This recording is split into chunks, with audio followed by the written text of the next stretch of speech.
rencontre positive de Tourisme Montmagny et les îles et ses partenaires. 5 nouveaux intronisés pour le Panthéon des sports de Montmagny.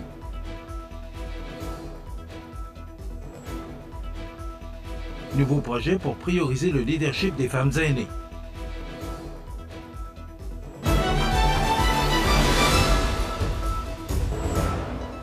Mardi 19 novembre 2024. Bonjour mesdames et messieurs et bienvenue à votre bulletin d'information sur le réseau de télévision CMA TV. C'est en conférence de presse lundi à la médiathèque de Sainte-Perpétue dans la MRC de Lillet que la deuxième phase de construction de 8 sites visant à améliorer la couverture du réseau cellulaire annoncée le 3 juillet dernier est en voie de réalisation. Écoutons Mathieu Rivet, député provincial d'Anse-Côte-du-Sud. La suite d'une annonce importante, parce que vous savez, cette annonce-là a été réalisée d'une façon plus générale au Québec sur la présence d'une centaine d'antennes qui ont été annoncées d'une façon plus globale. Puis il nous paraissait important, compte tenu de l'ampleur de l'annonce sur la couverture cellulaire, ici particulièrement dans la MRC de Lillet, de venir vous donner quelques détails et de le faire aussi avec le partenaire important qui est TELUS, et de vous parler davantage de la concrétisation du projet qui est si attendu, qui est une volonté du gouvernement du Québec de pouvoir améliorer la couverture cellulaire partout au Québec. Puis moi, d'une façon plus spécifique, je suis très fier de voir le chemin parcouru de 2 phases importantes qui ont été mises sur pied. Évidemment, plein de détails par les gens plus experts que moi en la matière qui pourront vous en parler, mais je voulais quand même vous mentionner qu'il y a eu une première phase où ici, dans la région de Montmagny, je pense aussi à Sogetel, qu'il y a une tour à la MRC de Montmagny et qu'il y a quelques autres tours là, dans la phase 1 qui ont été déjà annoncées. Et dans cette phase-ci, où est-ce qu'on va parler plus spécifiquement de la phase 2, bien, vous verrez l'annonce importante là, qui se réalise particulièrement, comme je disais, pour la MRC de Montmagny. En effet, 7 sites ont été choisis pour cibler la phase 2 de ce projet dans la région de Lillet, soit un à Saint-Marcel, un à Saint-Damas-de-Lillet, un à Sainte-Félicité, un à Sainte-Perpétue, un à Saint-Omer et 2 sites cellulaires seront situés à Saint-Cyril-de-Lessard. Un autre site se retrouvera dans la région de Montmagny, plus précisément à Sainte-Apolline-de-Paton. L'étape de la planification, des travaux préparatoires et de l'acquisition de terrain est déjà bien entamée par le partenaire du projet, TELUS, dont les premiers sites pourraient être mis en service dès 2025. La phase 2 permettra d'améliorer la connectivité cellulaire, assurant la sécurité des résidents et des visiteurs sur le territoire de la Côte-du-Sud. Ces investissements de plus de 9,6 millions de dollars soutiendront également la vitalité sociale et l'économie de la région. Au cours des prochaines semaines, on procédera à la mise en service de 2 sites sans fil à Saint-Pamphile et à Saint-Adalbert. La mise en service d'un 2e site à Saint-Adalbert est également prévue pour 2025. Quant à M. Gilles Bélanger, adjoint parlementaire du ministre des Finances, volet Internet haute vitesse et projets spéciaux de connectivité, il désirait assurer le député Rivet de son soutien et de l'importance pour son gouvernement de procéder aussi rapidement que possible à la connexion cellulaire de tous les Québécois.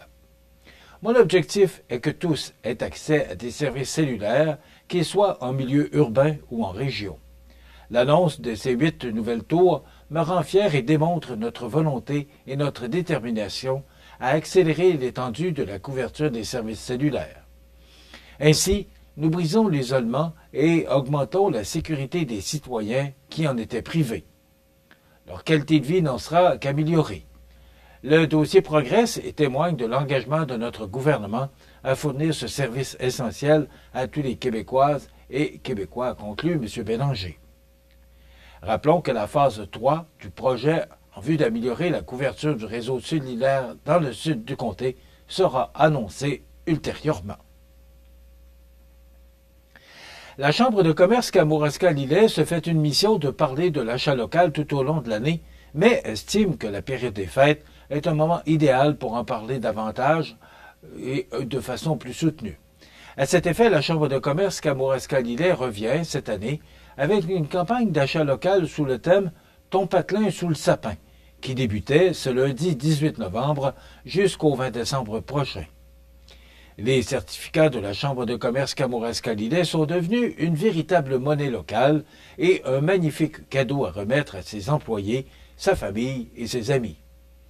La Chambre de commerce Kamouraska-Lillet a tenu à souligner la collaboration et le dynamisme de 10 municipalités sur le territoire des MRC de Kamouraska et Lillet et d'avoir levé la main pour que la Chambre puisse installer de grands panneaux au cœur de leur municipalité afin de faire la promotion de l'achat local. Le grand public pourra apercevoir ces panneaux partout sur le territoire et ils deviendront un rappel de l'importance d'acheter localement. Ces municipalités sont situées aux 4 coins du territoire de Kamouraska-Lillet, dont Mont-Carmel, La Pocatière, Rivière-Ouelle, Saint-Alexandre de Kamouraska, Saint-André de Kamouraska, Saint-Jean-Port-Joli, Saint-Omer, Saint-Pacôme, Saint-Pamphile et Tourville. Grâce à l'utilisation des certificats d'achat régional de la Chambre de commerce Kamouraska-Lillet, c'est près de 600 000 $ qui ont été investis dans la région et chez les membres de la Chambre. En cette période des fêtes, la Chambre de commerce Kamouraska-Lillet vous rappelle qu'en choisissant d'acheter local, vous soutenez directement les entreprises de la région et renforcez l'économie locale, vous protégez les emplois et contribuez à réduire l'empreinte écologique en limitant les transports. Pour commander les certificats d'achat régional, visitez les sites de la Chambre de commerce Kamouraska-Lillet au cckl.org/certificat d'achat régional. Rappelons que c'est en 2003 que la Chambre de commerce Kamouraska-Lillet créait les certificats d'achat régional afin d'encourager l'achat local, inciter la population à acheter dans les commerces locaux et ainsi contribuer à diminuer les fuites commerciales vers d'autres régions. Fondée le 5 mars 1959, la Chambre de commerce Kamouraska-Lillet, regroupement de gens d'affaires, fête cette année ses 65 ans de fondation. Elle représente près de 300 entreprises provenant de tous les secteurs économiques du territoire de Kamouraska et de Lillet et est aussi affiliée à la Fédération des chambres de commerce du Québec, ce qui en fait le plus grand réseau des gens d'affaires du Québec, avec plus de 50 000 entreprises membres et 125 chambres de commerce réparties dans tout le Québec.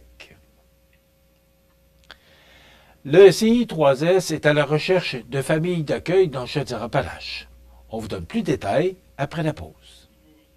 Découvrez nos soins infirmiers à votre Uniprix Daniel Lachance. Consultation voyage, vaccination, injection de médicaments, dépistage et traitement de l'autisme, test prénatal harmonie et encore. Des soins d'exception au cœur de votre quotidien au Uniprix Daniel Lachance, 5 boulevard Taché-Ouest. Bingo! Ce dimanche 24 novembre, assistez au bingo des Chevaliers de Colomb de Montmagny au sous-sol de l'église Saint-Thomas. 1 500 $ en prix, dont 500 $ pour la carte pleine et 250 $ pour le Bonanza. Les portes ouvrent à midi.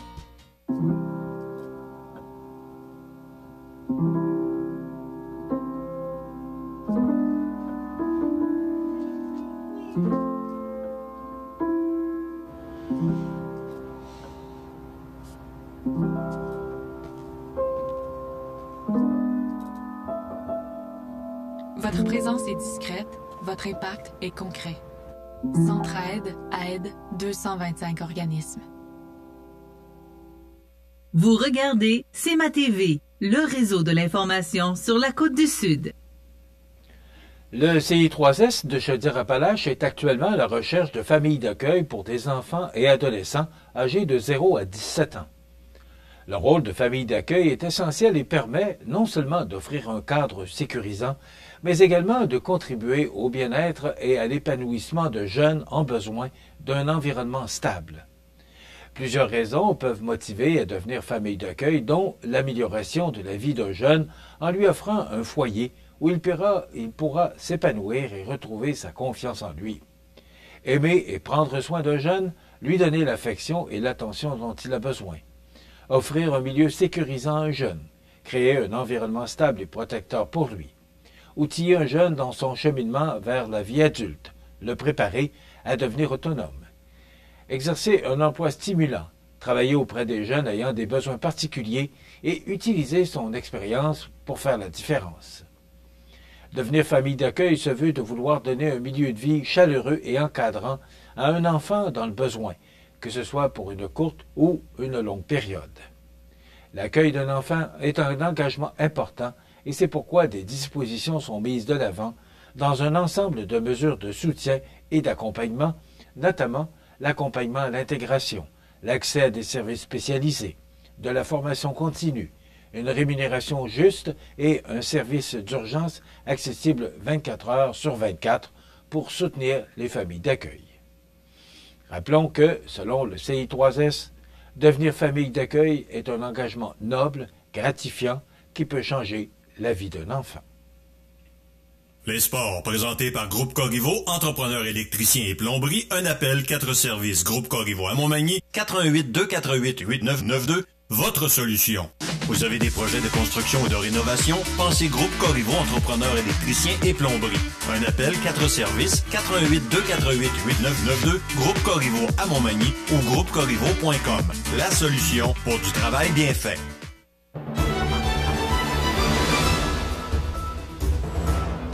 Au sport, voici le résultat des matchs disputés la fin de semaine dernière dans la Ligue de hockey Côte-du-Sud et la Ligue de hockey olympique de Montmagny. D'abord, dans la Ligue de hockey Côte-du-Sud et au terme de cette fin de semaine d'activité, les mercenaires de Lotbinière trônent toujours seuls en tête avec 14 points en 8 matchs, un de mieux que Saint-Jean-Port-Joli qui a divisé les honneurs de ces deux rencontres du week-end. Inactif au cours du week-end, le Giovannina de Sainte-Marie demeure tout près avec 10 points, ayant toutefois des matchs en main sur les deux équipes de tête. Après avoir vaincu les Éperviers de Saint-Charles 5-2 au domicile de ces derniers le week-end précédent, le Pavage Jéricho était de retour à l'Aréna de Saint-Charles vendredi soir afin d'y disputer un deuxième match en autant de semaines, s'imposant cette fois-ci 5-4 dans un match plus serré. Dans le deuxième match au programme vendredi soir au centre Frameco de Saint-Joseph, le Family Prix a dominé le match avec 51 tirs au but contre 36, le gardien, Jonathan Labrie, étant brillant devant la cage du Décor Mercier de Montmagny, qui l'a emporté par la marque de 3-2. Nouveau meneur au classement général au terme des rencontres du week-end dernier, les mercenaires de Lotbinière recevaient la visite des Hunters de Saint-Prosper qui, malgré quelques très bonnes prestations cette saison, connaissent un difficile début de saison, tout comme les Éperviers de Saint-Charles. Dominés 32-29 au chapitre des tirs au but, les Hunters se sont inclinés 6-2 devant les mercenaires. Et cela faisait quelques années que la Ligue de hockey Côte-du-Sud n'avait pas disputé une rencontre du côté de Saint-Pamphile, l'une des villes originales du circuit. Pour l'occasion, le Pavage Jéricho de Saint-Jean-Port-Joli recevait, samedi soir, la visite du Plastic More de Saint-Damien. Profitant d'une poussée de 4 buts sans réplique en troisième, dont 3 par Jean-Maxime Bond, les Belchassois ont signé un gain de 6-3 devant la formation de Saint-Jean-Port-Joli à l'Aréna de Saint-Pamphile. Du côté de la Ligue de hockey olympique de Montmagny, l'attaque de Hockey-Pneu a explosé contre Armoire-Mathurin pour l'emporter 6-1. 3 buts sans riposte du Hockey-Pneu lors de la troisième période a permis de remporter une deuxième victoire consécutive. Et dans le deuxième match de la soirée, match important pour s'assurer de la deuxième place dans le circuit entre le groupe MG et le restaurant à la Rive, victoire du restaurant à la Rive par la marque de 6-0.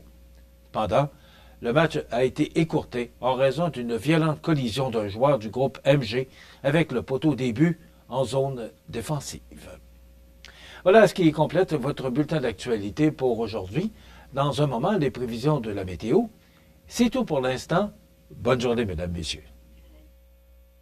Pour joindre la salle de nouvelles de CMA-TV, nouvelles au pluriel @cmatv.ca ou encore 88 241 13 13 poste 226. Les prévisions de la météo. Une présentation de Promutuelle Assurance Montmagny-Lillet. Toujours à l'écoute de vos besoins.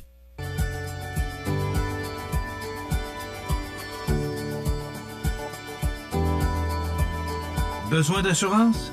Promutuelle Assurance. 88 248 7940. La la la la la la la.